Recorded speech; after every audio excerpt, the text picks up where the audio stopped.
Are we ready to fire Kathy Hochul?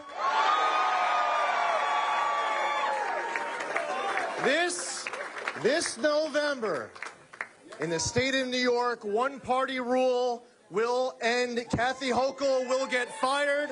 We will restore balance and common sense to Albany again. How about that? That taking place late last night. The race to November in the state of New York now beginning after the results in last night's primary were announced. The big question, will New York finally end its streak of Democratic governors? Joining us now for more is gubernatorial candidate. It's official. Long Island Congressman Lee Zeldin. Congressman, good morning. Congratulations to you. Quite a day yesterday.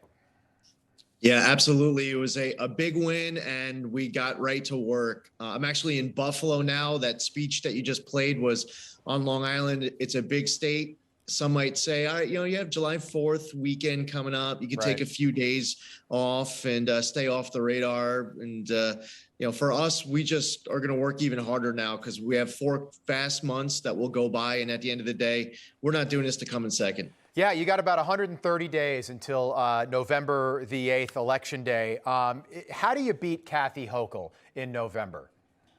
I believe that not just Republicans and conservatives, but also independents and disenfranchised Democrats agree that we need to be doing more to make our streets more secure, that we should repeal cashless bail, that rogue liberal DAs like Alvin Bragg should be fired. The governor of the state of New York has the constitutional authority, I would say duty, to do that. We need to make our economy strong again. There are great opportunities to do that, not just enacting the largest tax cut in the state's history, but we need to reverse New York's ban on the safe extraction of natural gas. We could be energy independent, where we're exporting not just to other states, but to other countries. The list goes on. I treasure freedom. And I would also say that this governor, in over her head, she has spoken about herself as if New Yorkers want to be led by an emperor governor. I'm about restoring power to the people of New York. It's a very different view of public service than she has.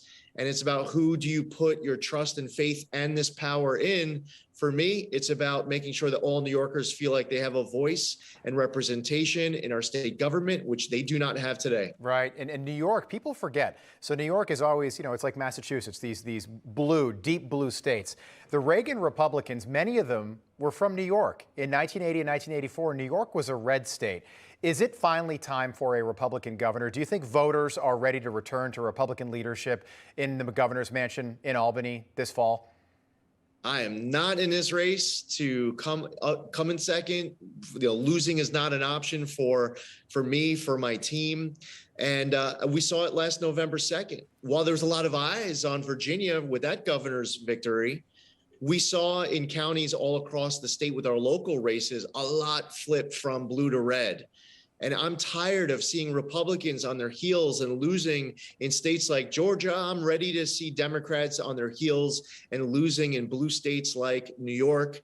And with the policies that they're bringing with one-party rule, it can't happen fast enough. There are too many New Yorkers right now hitting their breaking point in a state that leads the whole country in population loss. I feel like the timing is critical for us to be successful all in this effort to win November. Yeah, and you think about the mass population exodus under Democrats in the last decade. New York losing an electoral vote.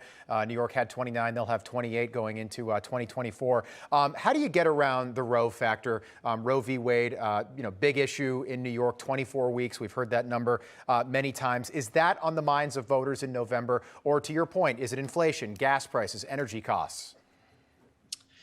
The number one issue right now, the number two issues that if you were to look at what's at the top of the list of priorities for folks, it's crime and public safety and it's the economy. Right. Now, Kathy Hochul would love to obsess about other issues that aren't at the top of the list because she doesn't want to talk about crime. Even though I'm pro-life, I have found that people who consider themselves to be pro-choice agree with me that New York shouldn't be legalizing late-term partial birth abortion, that they shouldn't have non-doctors performing abortion. When I talk about the need for informed consent and parental consent and promoting adoption, people who consider themselves to be pro-choice are agreeing with me with that message.